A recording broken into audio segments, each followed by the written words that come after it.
Entre Samuel Eto'o et le roi 12-12, qui est le plus riche? Mola, Pancho, Père d'Aloa, Apoutou National. Je veux surtout parler de toi, Père d'Aloa. Tu ne peux pas aller travailler. Pourquoi tu es en train de manger derrière le roi 12-12? En tout cas, les gens sont en train de comparer le roi 12-12 à Samuel Eto'o. Le roi 12-12 n'est pas d'abord un Ivoirien. Ce n'est pas parce que les artistes et influenceurs ivoiriens sont en train de manger derrière le roi 12-12.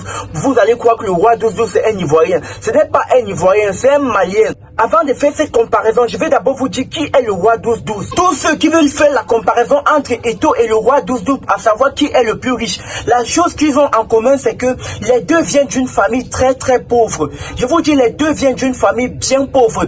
Ils ne viennent pas d'une famille aisée afin de continuer à se développer dans la société. Les deux sont partis d'un rien pour devenir les héros. J'ai dit, ils sont partis des zéros et devenir les héros. Vous voyez comment les gars sont en train de manger, les Ivoiriens sont en train de manger derrière le roi 12-12 comme s'il était un Ivoirien. Pourtant, c'est un Malien.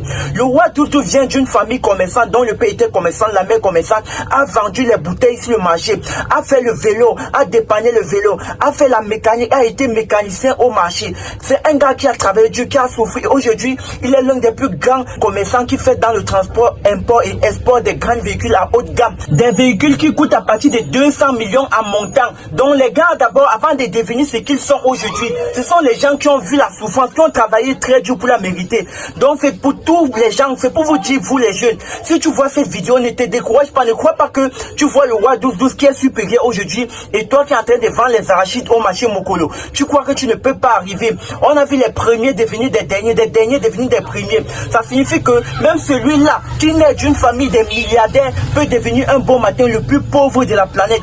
Et le plus pauvre de la planète devient l'homme le plus riche du monde entier, fait dans le milliard. La preuve en est que l'homme le plus riche actuellement à Dubaï, c'est un Africain et un gars qui a ouah, ce n'est pas l'arabe. Donc mon frère, peu importe ta statut social dans la vie, il faut jamais baisser les bras, faut bosser dur. L'opportunité de la victoire, c'est l'attaque. Les choses qui marchent viennent souvent d'une audace. Les gens qui ont percé n'ont pas fait magie. Ils ont bossé très dur pour la mériter. Le but, c'est de travailler, avoir la foi et bosser très dur. Tu pourras atteindre tous tes objectifs. Il faudrait juste que tu sois fixé et bien posé. Il n'y a rien qui peut te barrer le chemin. Mon frère, si tu as la foi, rien ne peut te déstabiliser. Le marabout ne pourra rien contre toi. La grand-mère là qui vient te faire des couches de nuit ne pourra rien faire pour te déstabiliser. On peut juste ralentir ton succès, mais on ne peut pas empêcher ton succès. Donc tiens bien tes oreilles et tu comprends ce que je te dis là. Il faut jamais baisser les bras les gars. Continuons à bosser. Et les gens qui font toujours la comparaison, il n'y a pas de comparaison à faire entre Samuel Eto'o et le roi 12-12. Si on doit faire une petite comparaison, vous-même, je n'ai pas besoin de vous donner le CV de Samuel Eto'o.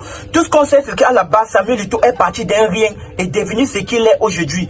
Il est parti des zéros et devenu le Samuel Eto'o que l'on connaît aujourd'hui. Et je ne peux pas faire son CV parce que moi, je ne peux même pas connaître le quart de la fortune de Samuel Eto'o. C'est un milliardaire, c'est un multimilliardaire, un homme très riche, à un point où on ne peut compter son argent en francs CFA ni en dollars.